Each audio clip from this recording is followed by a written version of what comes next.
하나님 말씀 요한복음 21장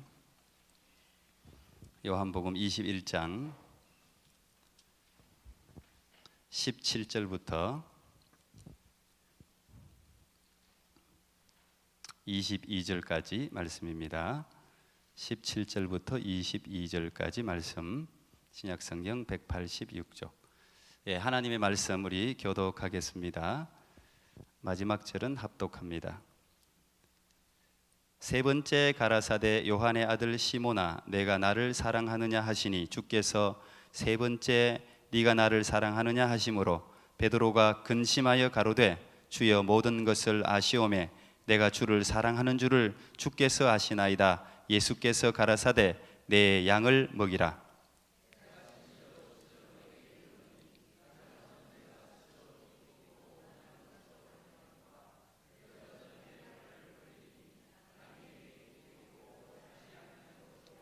이 말씀을 하심은 베드로가 어떠한 죽음으로 하나님께 영광을 돌릴 것을 가리키심이르라. 이 말씀을 하시고 베드로에게 이르시되 나를 따르라 하시니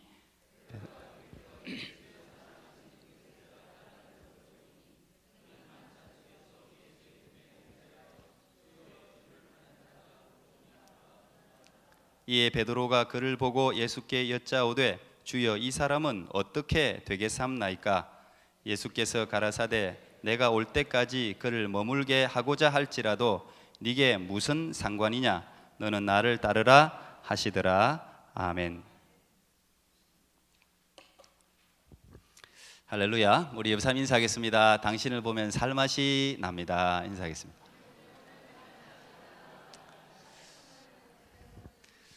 얼굴을 보면 살맛 나는 얼굴 다 될 수 있기를 축복합니다. 아멘. 오늘 소명 부르심 시리즈 다음 주가 추수감사주일이라서 그냥 오늘까지만 하겠습니다. 세 번째 시간인데요. 내게 무슨 상관이냐, 이제 이런 제목으로 한번 말씀을 나눠보려고 합니다. 세상에는 참 다양한 사람들이 많고 다양한 직업이 많고 다양한 일에 도전하는 사람들이 참 많은 것 같습니다. 우리는 이해 못하는데 목숨을 걸고서 무모한 일에 도전하는 사람들이 많은데 그 중에 하나가 이제 암벽 등반입니다. 암벽 등반하는. 저도 사실 한번 해보고 싶은 마음이 있어요. 나중에 혹시 제가 하려고 하면 말려주시기 바랍니다. 오래 살려면 오래 가면 안 될 것 같아요. 어쨌든 그게 아마 인간의 어떤 그 동물과 다른 어떤 지고한 도전 정신인 것 같아요. 이 암벽을 오르는 걸 보면 로프 저 하나의 몸을 의지합니다. 그리고 저기 보시다시피 저렇게 바위에 세상에 저 침대를 달아놓고 자기도 한답니다.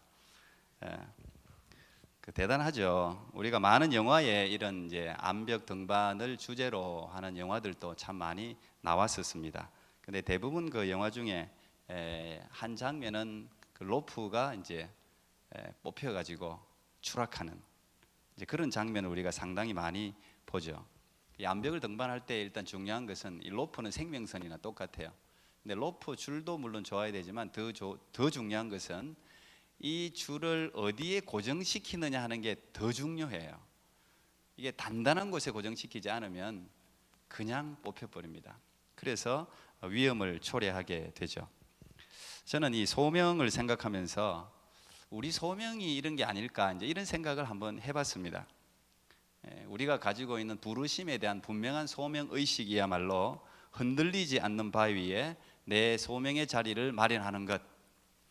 분명히 흔들리지 않는 것에 내 사명의 자리를 마련하고 박아놔야 혹시 소명의 길, 사명의 길을 걸어갈 때 낙심할 일이 있고 때로는 추락할 때가 사람은 있습니다. 내가 아무리 확고한 어떤 하나님의 부르심으로 걸어간다 할지라도 수많은 난관에 부딪히고 수많은 어려움을 겪으면서 발을 잘못 디뎌서 추락할 때가 있어요. 그런데 이 소명의 자리를 분명하게 단단한 곳에 고정을 시켜 놓으면 떨어진다고 해도 로프 때문에 살아요. 한참 추락하다가 딱 걸리잖아요. 위에 단단한 곳에 박아놨기 때문에.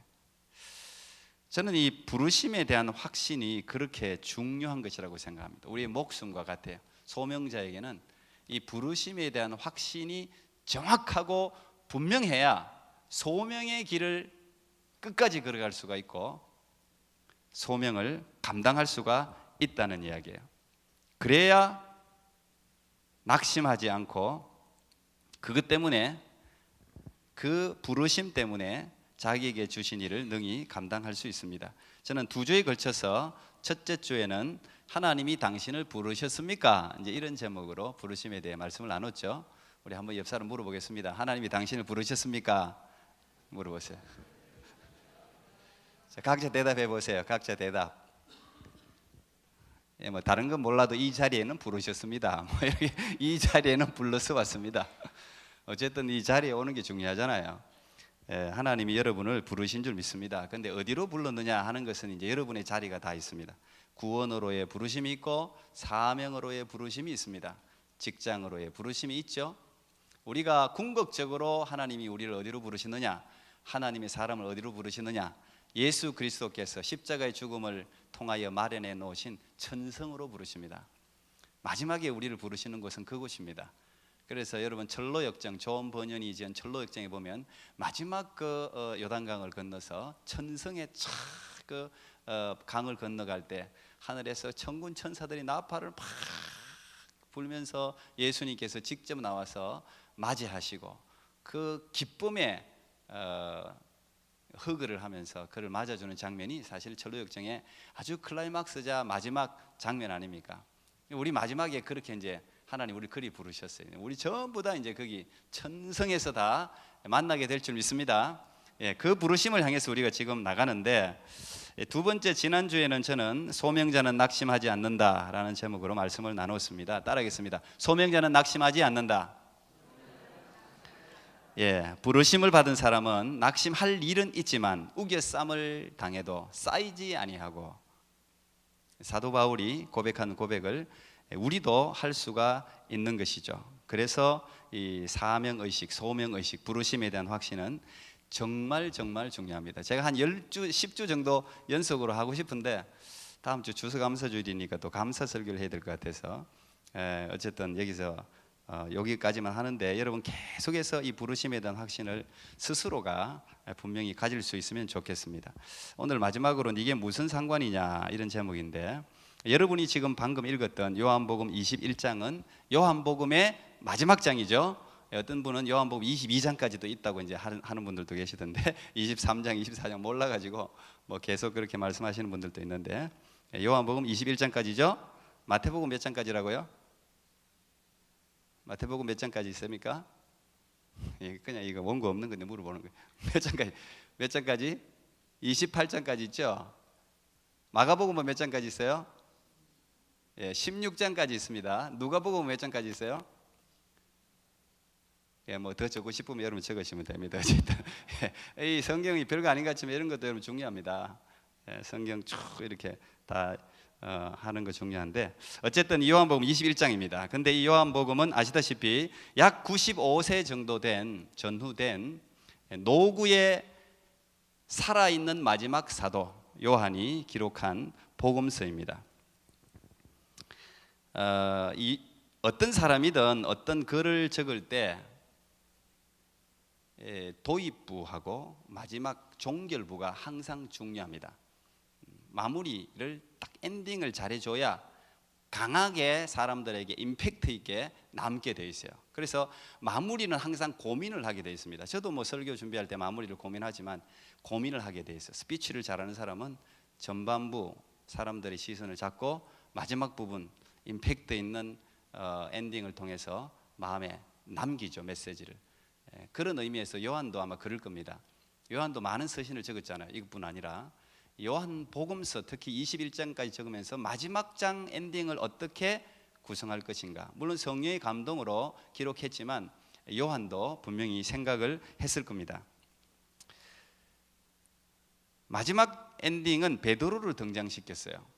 자, 제가 여러분들 또 이해를 위해서, 아시는 분들은 다 아시지만 이 21장의 스토리를 잠깐 요약해서 말씀을 드리겠습니다. 요한복음 21장은 베드로를 회복시키는 장면인데, 베드로 하면 가장 그의 인생의 오점이 예수님을 부인한 거, 우리가 다 아시죠. 3번이나 닭이 울기 전에 3번이나 예수님을 모른다고 할 뿐 아니라 예수님을 저주하면서까지, 그것도 계집종들 앞에서 부인을 했습니다. 사도의 수제자가 얼마나 부끄러운 일입니까? 그리고 난 후에 예수님께서 부활하셨어요. 40일간 이 땅에 계셨습니다. 그 소식을 베드로도 들었습니다. 그런데 부활하신 예수님을 볼 면목이 없겠죠. 그래서 이 요한복음 21장에는 베드로가 주축이 되어서 제자 7명을 데리고 원래의 어부의 생활로 돌아가는 장면입니다. 야, 고기나 잡으러 가자, 이렇게 그걸로 시작하죠. 그래서 고기를 잡으러 갑니다. 밤새도록 그런데 고기를 그물질을 했는데 고기가 한 마리도 잡히지 않습니다. 아마도 베드로의 인생에 이런 경우는 처음일 거예요. 밤에 고기가 원래 잘 잡히고, 갈릴리 호수라는 게 뭐 그렇게 크지 않기 때문에 뭐 가로 한 22km, 세로 한 11km 정도, 이 온타리 호수 비하면 뭐 너무 작은 호수입니다. 거기 어릴 때부터 거기서 자랐기 때문에 베드로는 너무너무 잘 알아요. 어디 가야 고기가 잘 잡히는지. 그런데 그날따라 어부 출신들이 7명이나 가서 그물질을 했는데 한 마리도 안 잡혔어요. 이상하죠. 보통 하나님의 사람들이 하나님의 소명을 버리고 세상 일에 가서 실패할 때가 많습니다. 목사하다가, 아니면 뭐 선교사님 하다가, 아니면 뭐 주님을 위해서 충성 봉사하다가 뭔가의 시험이 들어서, 아니면 또 이렇게 하나님 볼 면목이 없어서 세상 일을 하는 경우가 있어요. 그런데 영적으로도 지금 굉장히 패배의식이 있고 낙심해 있는데, 자기가 제일 잘한다고 생각하는 세상 어부질에 있어서도 지금 실패를 하고 있는 장면 아닙니까? 이거는 진짜 아마 죽고 싶은 심정일 거예요. 영적으로도 지금 자기가 너무 패배감이 있는데 세상 일도 안 되는 거예요. 그렇게 잘하는 어부 일도 안 되는 거예요. 안 되는 게 복인 줄 여기시기 바랍니다. 하나님 사람은 안 되는 게 복입니다. 그거 잘 돼봐요. 그쪽 길로 가다가 그냥 죽지, 그러다가 그리 살다가. 근데 하나님의 소명을 받은 사람은 물론 잘 되는 것도 복이지만 안 되는 것도 복이에요. 그걸 통해서 하나님이 메시지를 주는 거예요. 특히 이상하리만큼 안 되는 거. 왜냐면 한두 마리는 잡혀야죠. 그래도 아무리 안 잡혀도. 근데 한 마리도 안 잡힌다.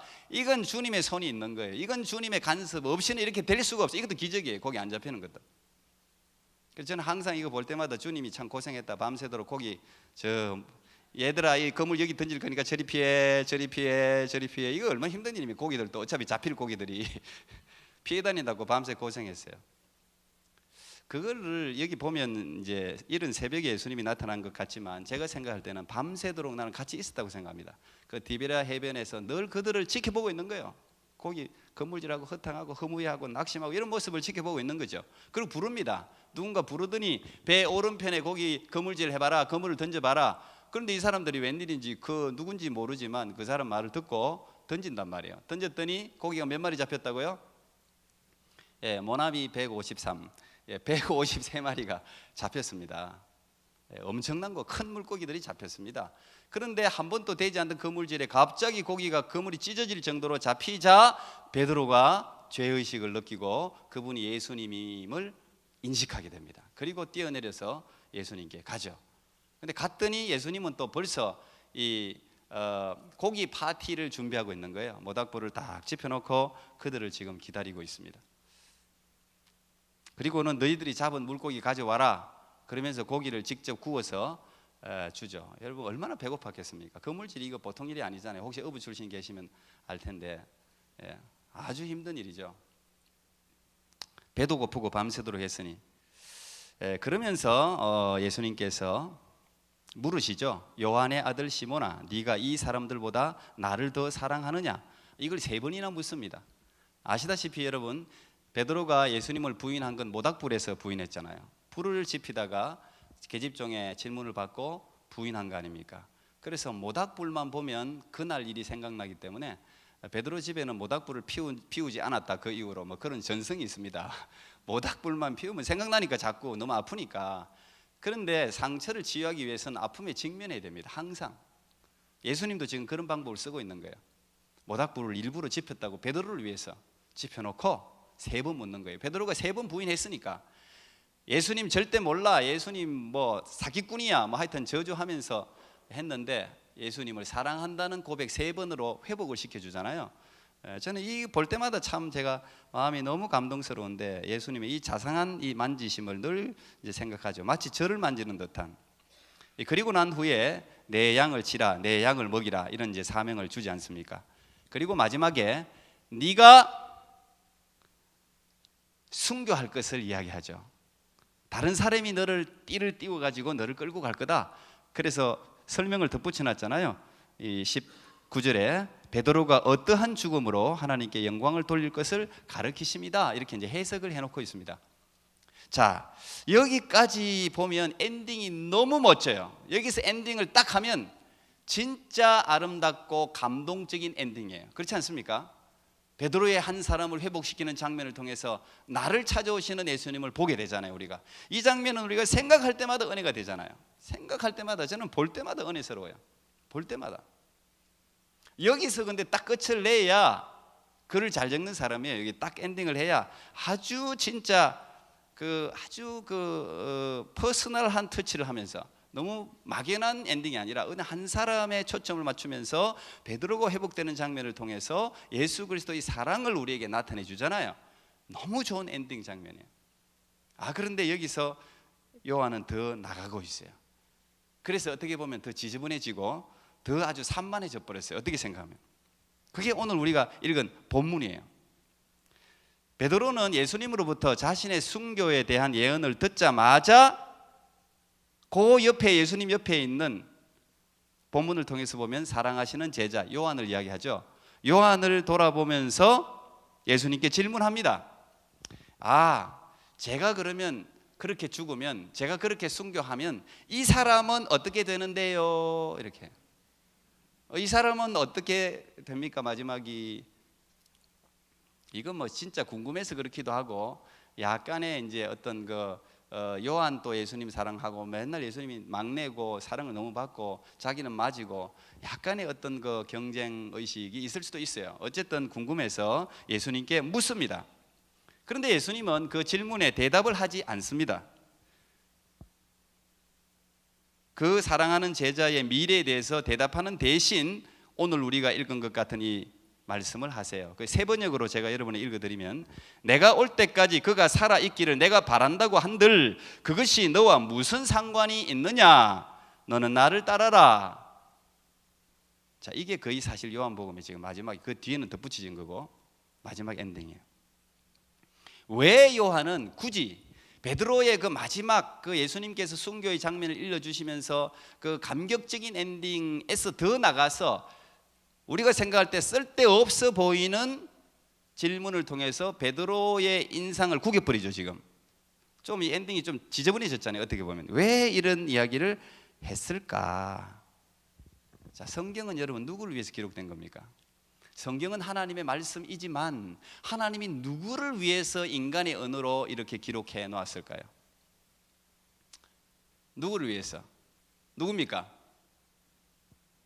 따라하겠습니다. 접니다. 저. 따라해요 빨리. 접니다. 저. 예. 여러분을 위해서 성경이 기록된 거 아니에요. 성경이 기록한 것은 사람들로 하여금 이 성경을 읽고 믿게 해서 영생을 얻게 하기 위해서 기록한 거잖아요. 그렇다면 요한이 이 별로 아름답지 못해 보이는 이 부연적인 설명을 덧붙이면서 엔딩하고 있는 이유도 나를 위해서요. 우리를 위해서요. 어떤 우리? 소명받은 우리, 부르심받은 우리. 여기에 모든 소명자가 가장 경계해야 할 유혹을 이야기해주고 있는 겁니다.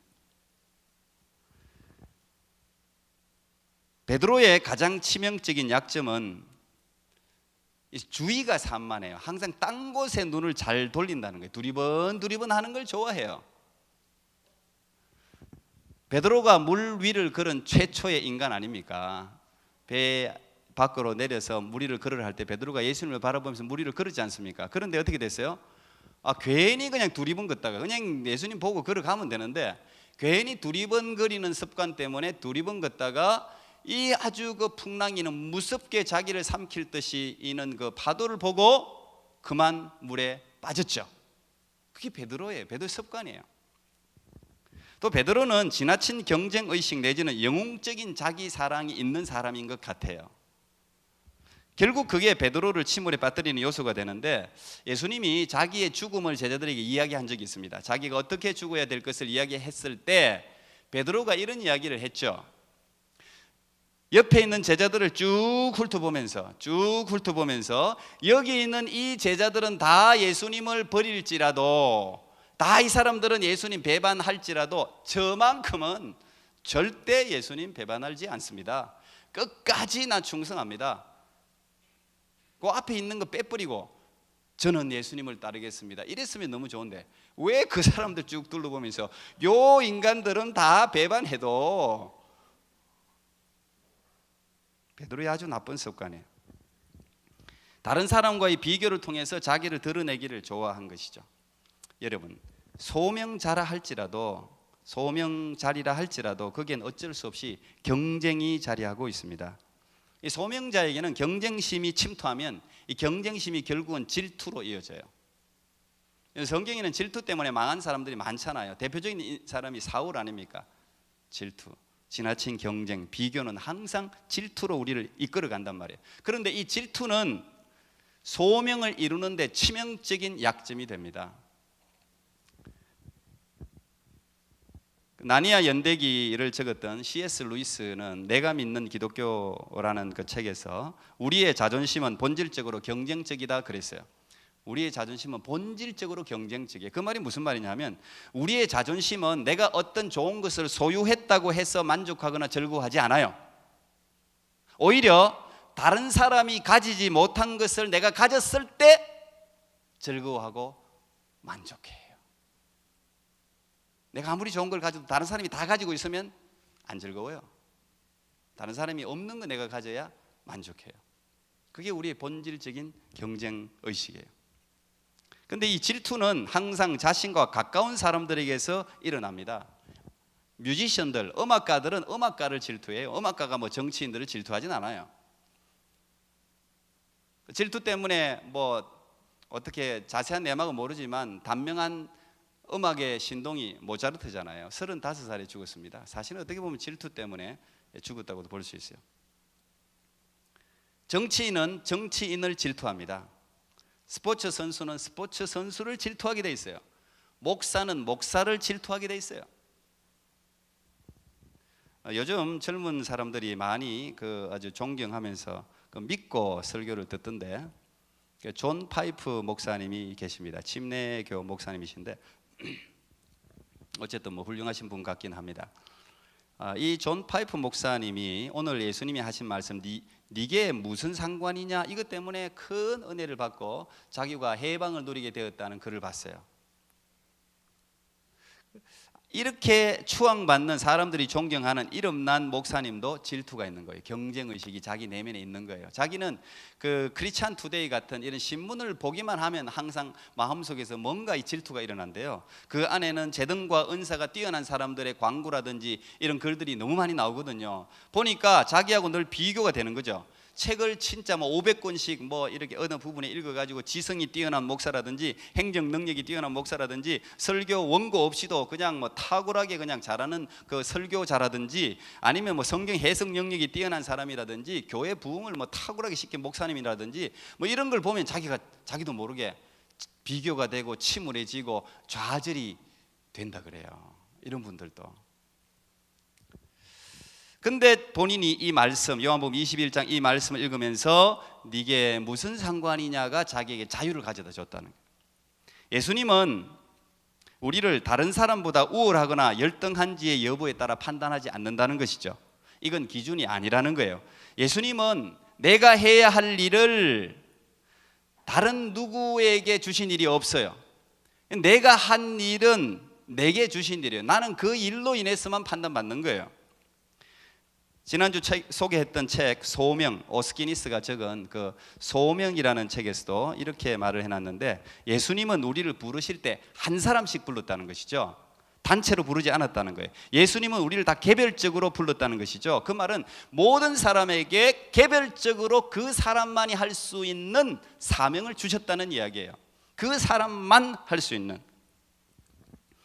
그래서 우리는 하나님 말을 기쁘시게 해야 하고 결국 그분으로만 인정받게 되어 있다. 만약 우리가 주위를 두리번거리면서 남의 성공을 부러워하면서 자신이 받은 소명에 대해 성공 여부를 판단하려고 하는 마음이 있다면 주님이 베드로에게 하신 말씀을 듣게 될 것이다. 그게 네게 무슨 상관이냐? 너는 나를 따르라. 저는 아주 중요하다고 생각해요.